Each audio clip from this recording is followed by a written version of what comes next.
Hello, on today's episode we're going to talk about the 8 barriers to self-acceptance and how you can push through them.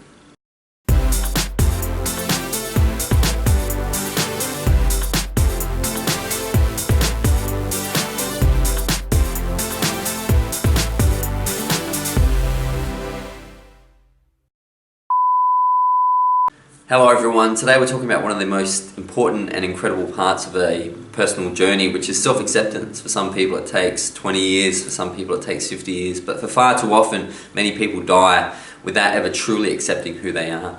And as always, I want to begin with a quote on this subject, and this quote from my main man, the Buddha, was, "You yourself, as much as anybody in the entire universe, deserve your love and affection." Gautama Buddha. Buddha intrinsically knew that the external manifestations of what you do, whether it's to be a good person or to create value or to live a great life, is simply meaningless and insubstantial and also impossible to continue until you fully accept who you are. Once you fully accept who you are, you come through no filter. You come from a spontaneous present moment. When you don't accept who you are, you're always criticizing, evaluating what you're doing, asking yourself, how would people see me in this situation? And it really dilutes what you're trying to do and adds to that grey anxiety that many of us walk around with day to day. So what are these 8 barriers to self-acceptance that we need to drop right now in order to be the true versions of ourselves? Well, number 1 is the classic, criticizing your body. This is something that people do daily, they do it regularly. They have this idea in their head on what is culturally appropriate. For example, it might be a Gucci underwear model for guys, or it could be a Victoria's Secret catalogue model for girls. And this constant duality, this idea of comparing yourself to this individual and criticizing your own body, means that everything you do is seen through the filter of seeing yourself. Even in conversations with the opposite sex, in the back of your head, you're running that program, my body's not good enough, I should have went to the gym, I should have done that. Now, self-improvement is fantastic, going to the gym is fantastic, and wanting a better body is fine. However, accepting your current body shape right now as it is, it can be no different. You can't go back in time and go to the gym for 1,000 hours.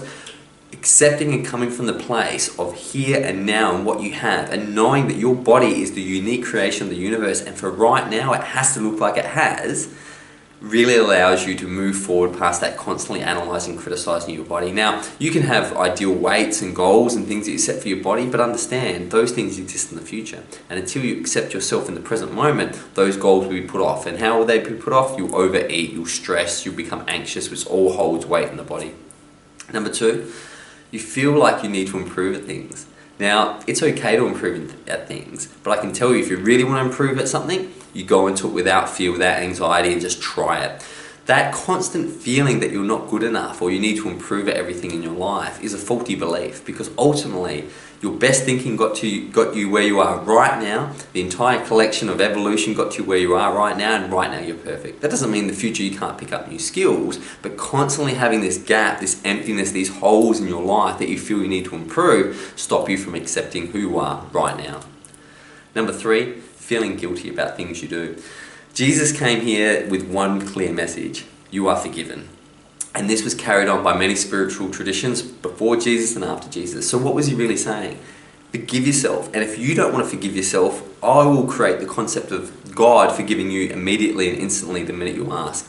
We're all going to get things wrong. We're all going to make mistakes. However, those mistakes build our character, and forgiving ourselves immediately, not a year later, not 2 years later, but immediately forgiving yourself is super important. Something I practice is from time to time when my mind's straying, and let's say I look over into the road and I might see a homeless person who's not looking after their health. Sometimes I might judge that and go, well, that person really needs to pick their life up.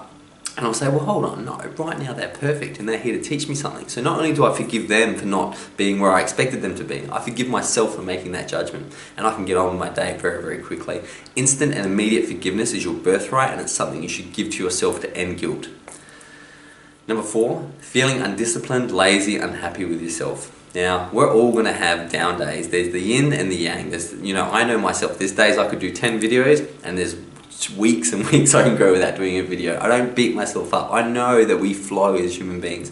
We are not machines. We work on machines, and over the last couple of, 50 years, we started to believe that we should perform like machines, but we just don't.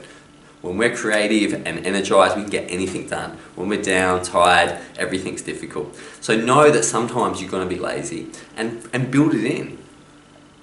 The classic one, not feeling good enough. I don't feel good enough to get started. Well, the reality is that's just a thought and a feeling, and it stops us from getting to the gym, building those amazing relationships. But it's just a thought, it's not real. If it was real and you were right about everything. So you don't need to worry about being good enough. It's not true. And how do you prove this? You stop the thought, you get into action, you get into spontaneous behavior, and all of a sudden the world around you is getting done rather than thought. The fear that you're going to fail is huge. We have this story that we are constantly updating. It's like we're writing a novel of our life and we've already written it, and now we're just trying to read it back to ourselves. Have you ever related to that? Have you ever got this story in your head that, by the time I'm 30, by the time I'm 35, by the time I'm 45, these things should have happened? Well, you're setting yourself up for failure because you're creating storylines that don't exist yet. And we all know no one can predict the future. So by creating futures for yourself, you are destined to fail. However, somehow, right now, you've beat all the odds of being into existence at this very moment. Start from here. Know that there is no failure. Failure is a thought concept, and get out there and do and live the story of your life rather than thinking about it. Number 7, seeing yourself as not good looking enough. Now this physical world, obviously, and through materialism and capitalism, we put so much value on looks, beauty, gloss and shine. When we all know these things are transitory. We all know no matter how good looking you are, you're going to end up as a corpse in a coffin. But it doesn't stop people from thinking that they're not good enough to approach the girl of their dreams, to speak publicly, to get those photos done. The reality is that the way you look has nothing to do with the way people see you, and that's the truth. Have you ever known someone, and then as you've known them, you start to find them really attractive, although it never even crossed your mind originally? That's happened to me so many times, and why is that? It's because the Tao, the energy, the flow is what sexiness is. Girls intrinsically know this. That's why people like Sean Connery at 80 years old still seems a very attractive guy, because his physical appearance is irrelevant, because what he brings to the universe and what he brings to the world. Focus on what you bring to the universe and your beauty will shine from the inside out. And finally, feeling bad about messing up. You've got to mess up. In fact, let me explain that. You're not going to mess up, because whatever you do is absolutely important to your soul, and it's a learning lesson. Messing up doesn't exist. It's a thought concept. It's, you can imagine the actor in the middle of a movie, being a part of a train crash and thinking, I messed up, and him feeling so bad about himself. But you, as the external observer, knowing that he's got another day to beat the bad guy and he's got the whole story to go. And you can imagine him stopping in the middle of the movie going, no, I messed up. I don't want to move forward. You as the external observer would say, you're crazy, keep moving. But how many times do we play the actor? How many times do we feel so bad about not getting our story correct that we just stop trying? One of my favourite quotes from Robert Frost on this subject is, never be bullied into silence. Never allow yourself to be made a victim. Accept no one's definition of your life. Define yourself.